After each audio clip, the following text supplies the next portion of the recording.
ते कैसे हो गए सतरंगी, ते कैसे हो गए सतरंगी, नया तो कहीं के नया तो कहीं के बोला धोखा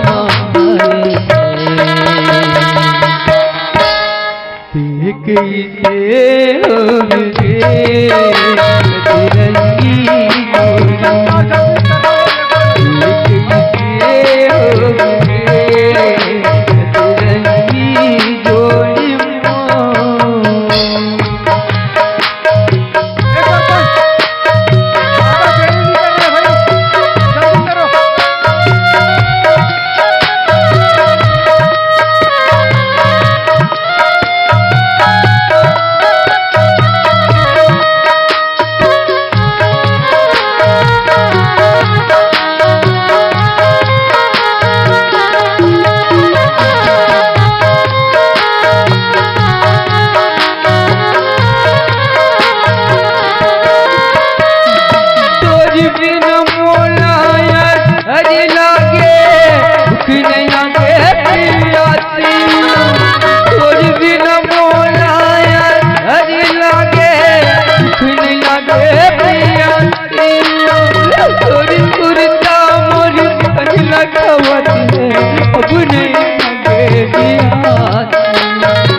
जोहार संगवारी हो।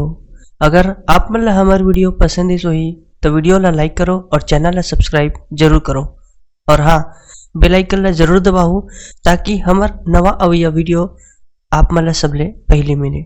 जय जोहार, जय छत्तीसगढ़।